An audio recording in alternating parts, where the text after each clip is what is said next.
Hi guys, and welcome back to Drama King channel. Ready for new crazy stories? Let's go to the first one, about OP's mother-in-law, who cut OP's wedding dress. But the thing is, she doesn't know that it wasn't a real one. Enjoy the stories, guys, and don't forget to like and subscribe, and leave a comment. I teach piano lessons. Our house has 2 floors. We use the first floor for my piano lessons and for storage. On the first floor, we have a huge closet. Unfortunately, we had some theft happen. Students stole some things. So I put a lock on that closet. My future mother-in-law knows all this. That closet is the only closet big enough to store my wedding dress, so I stored it there. One day, my future mother-in-law came to visit. My future mother-in-law asked to see the dress. I unlocked the closet, showed her the dress, and then I put it back in the closet and locked the door. This made my future mother-in-law extremely upset. She claimed I didn't trust her, and that's why I locked the closet. I have shown her the dress before and locked the closet after with no complaints from her before.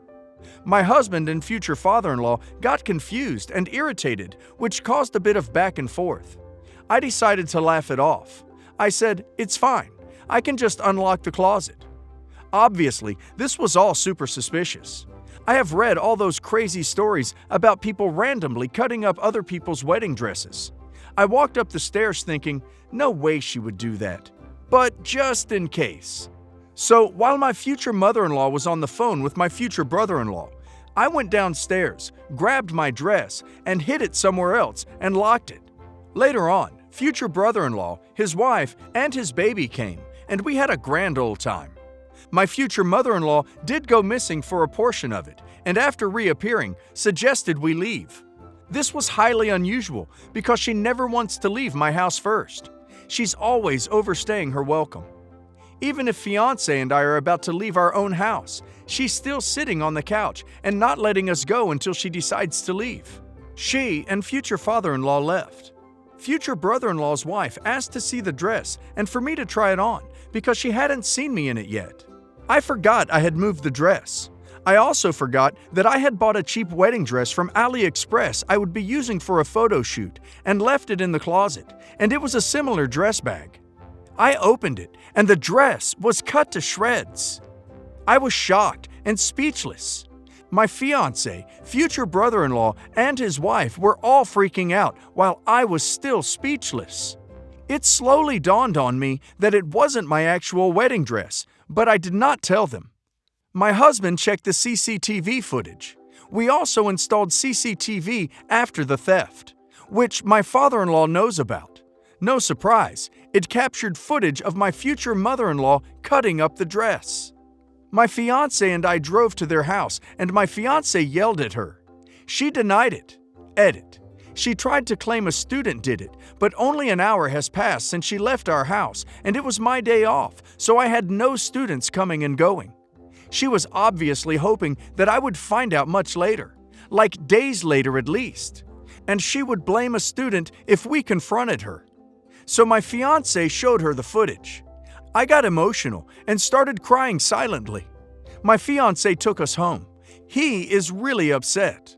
I feel guilty that I didn't tell anyone it's not the real wedding dress, and maybe it wouldn't have become such a big commotion if I told them. OP is not an idiot. This was exactly the appropriate amount of sneakery to prove that OP's future mother-in-law is a horrible human being and should never be allowed in OP's home again. OP still has her wedding dress, which is just an extra bonus. Time to get OP's fiancé on board with setting hard boundaries on his mother. She requires real consequences for her actions. If she's ever had the opportunity to make keys to OP's house, OP should go ahead and change those locks now. Cultural context. It sounds weird, but the women in my family aren't expected to work. You're actually looked down on if you do, as it insinuates that your husband isn't good enough to support you. Arranged marriages are a thing too, and generally, a prospective partner is picked for you based on their wealth and social status. Their personality or looks just aren't that important. I'm trying to keep the word count down explaining this. But I do want to mention, I've seen these marriages succeed at around the same rate as the non-arranged marriages I've witnessed. With that out of the way, I married for love. My husband is awesome. We gel on emotional and intellectual level. He's hot AF, and nearly half a decade into marriage, I'm still waiting for the honeymoon period to end. Even better, he doesn't base his sense of worth and masculinity on whether or not his wife works. Dude is freaking proud of what I do. My husband is from the same culture as I am, and as bad as it sounds, we would never have matched with each other because he wasn't at my level of status and wealth. His brother got a wife the traditional way, and he wasn't worth. She's really sweet, we get along, but it's clear she kinda looks down on me because I work. I send my kiddo to daycare 3 days a week, and she dropped some hints about it in the past, which I just brushed off. I didn't blame her, it's just the way she was brought up. And because we're a two-income family, I could set up a nursery for my child and have a cute playroom for them. When my nephew and niece come over, twice a year for about a week, they always have the best time there. They always have the time of their lives. I always send them home with gifts so they aren't too sad when they leave. Anyway, I had bought my child a play kitchen for the playroom, and when the niece and nephew came to stay, they loved it. It was too big for them to take home, so I decided I'd order it online for them. When I was sitting with my sister-in-law, my nephew started asking why they didn't have one at home. My sister-in-law said something to the effect of, "Because it's too expensive." My nephew then said, "Well, how come my children can have one?" Without skipping, I replied, "Because I work." As soon as it was out of my mouth, I knew I ducked up. To make things worse, my nephew started asking his mom why she didn't work so he could have play kitchen. She scolded him, then was standoffish with me until they left 2 days later. I didn't send the play kitchen because I wasn't sure how she'd take it. Before I get asked why I didn't apologize, I had no idea how to. I really like my career. My child is happy going to daycare. They are a very social toddler. I'm not ashamed of working. I am ashamed of how I probably made her feel. Updates, edits. To clarify, I am extremely privileged to have received an education and opportunity to have a career. Yes, I got a lot of flack for it, so I'm definitely sensitive. But I also recognize that not all of the women in my family got the opportunity or encouragement to work, which is why I lean towards myself being the AH. For the record, the only reason I got education was because my mom convinced my dad that no man wanted an uneducated wife. Sounds terrible, I know, but my dad's came around. I have had comments that I'm the equivalent of a woman selling herself, though, so that's kinda sucked. I don't look down on women who don't work. I stayed home until my kiddo was 18 months before putting him into daycare. I have a lot of respect and admiration for women who make that decision. I am very lucky to have spent that time with my child. But as much of a crunchy granola mom that I was, I recognized that I wasn't fulfilling my child as well as a qualified educator could. Hence, the 3 days a week. When I first met my sister-in-law, I was still a stay-at-home mom, so we got along really well. While she told me that she decided at an early age that she didn't want a career, and that she asked to be taken out of school early, I can't help but feel that she was encouraged to do so, and did it because, well, what teen enjoys school? But at the same time, I respect her enough as a woman with her own agency that would work towards her decision. My brother-in-law honestly wouldn't mind it if she decided to go back to school, but I suspect the pressure and judgment of her family would keep her back. It was only once I started transitioning back to work that she started making snide comments. I still think I'm a good mom, so it didn't really bother me. I recognized that what I said was insensitive and probably sparked a conversation with her son that she wasn't ready to have. Yes, brother-in-law and sister-in-law aren't as well off, but there's a saying in our family that goes, "You take whatever your husband earns." When they come to visit, it's part of our hospitality culture to utterly spoil guests. So my husband gives everyone spending money, and kids get new clothes and toys, and I cook ridiculous amounts of food. I think OP is not an idiot. I doubt the sister-in-law ever apologizes when she says things about OP working. I'd let her get over it on her own, the same way OP does when she makes one of her comments. Nothing OP said was a lie or purposefully hurtful. Sometimes the truth stings a little. She should take some time to reflect on herself. If she brings it up, OP should remind her of past tasteless comments and tell her OP is proud of her family dynamic. I don't see the need to apologize. I, 20 female, and my little sis, 7 female, lost our parents 6 years ago in an accident. Our grandparents took care of us after that, but they've always been kind of uncaring from the start. My uncle, 35 male, was the one who was actually there for us when we had nobody. He's been the older brother, father figure in our lives. My sis loves him to death, and he really cares about us, unlike anyone else. 2 weeks ago, my uncle invited us to stay with him for a few days.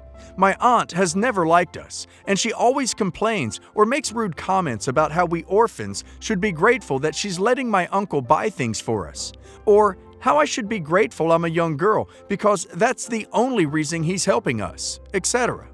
A few days ago, my sis accidentally dropped the TV remote and it stopped working. Honestly, it was in a bad shape already, and it was really old, but my aunt blamed it on her. She went on a huge rant about how we were ruining her house and how we were being ungrateful. She brought up her own 10-year-old son and told us that we should try to be like him, how he was really well-mannered, etc. Her son is not well-mannered at all. He constantly calls us orphans. He always snatches the remote food from my sister, saying that it was his house and his TV, his food. Usually, I ignore the comments because it's true and just take my sister and go back to my room. But when my sister dropped the remote and my aunt made comments about her, I couldn't tolerate it.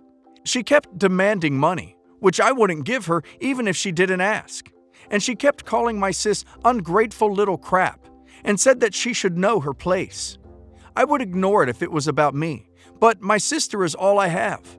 I grabbed my purse from my room and threw the money she was asking at her face. I was literally in tears. I called her a greedy bee and left without saying anything. My uncle was not home during all of this. Now my aunt is demanding an apology, and my grandparents are angry with me. They say that my aunt was kind enough to let me stay there, and I shouldn't be ungrateful when I have nobody. They want me to apologize, but I don't want to. It was my uncle who helped me and wanted me to stay, not her and her son. My uncle told me not to worry about it, but my grandparents are pressuring me. I just want an outside perspective on this. Am I the a-hole? I don't think OP is an a-hole. OP's aunt is A, and so are OP's grandparents.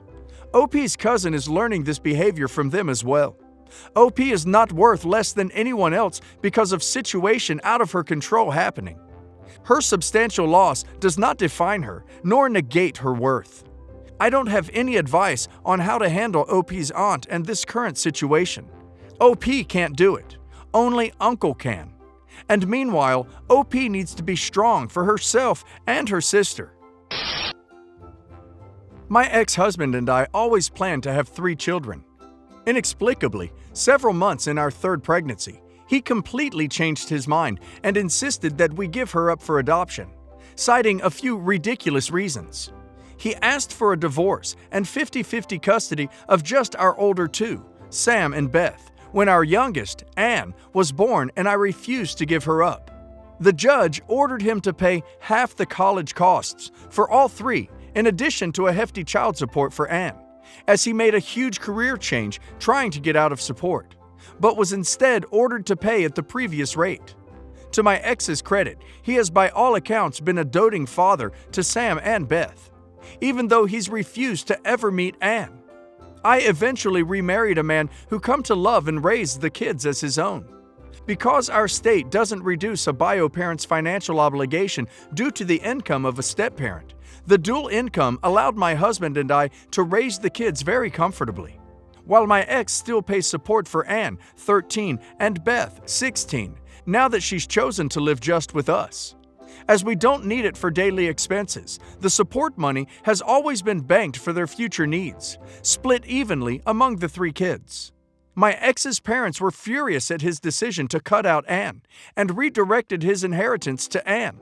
Initially, this made sense to me, as I figured it would go to Anne's therapy bills to deal with the damage of being abandoned by her father while her siblings were accepted and loved by him. But as it turns out, Anne is seemingly unfazed by it. Her stepfather has been Dad her entire living memory, and she's never shown any sign of being left behind or unworthy. So Anne will enter adulthood with her future needs fund intact, in addition to the $250,000 trust fund.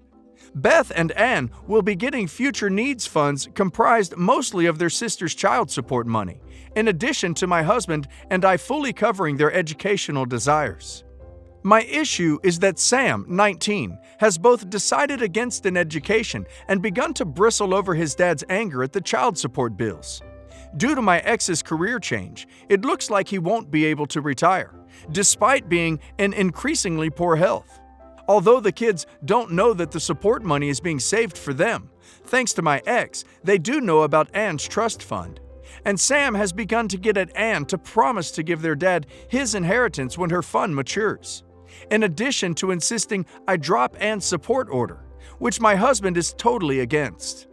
Now that Sam is an adult, my options for forcing him into family therapy are limited, and I feel increasingly bad about lying by omission about the future fund, though I know he'd just give it to his dad. But there is a huge rift now between Sam and his sisters. Sam hates me for being greedy, and has adopted some rather radical outlooks because of it. Am I the a-hole here? My husband says no, but I'm terrified at how this is changing my relationship with Sam. Of course, OP is not an a-hole. OP's ex intentionally chose to change his career to one that was less lucrative, and he did so in an attempt to avoid legal obligation. Anne should not give her biological father a dime. It is his own fault he chose not to make more money, and his own fault he was disinherited.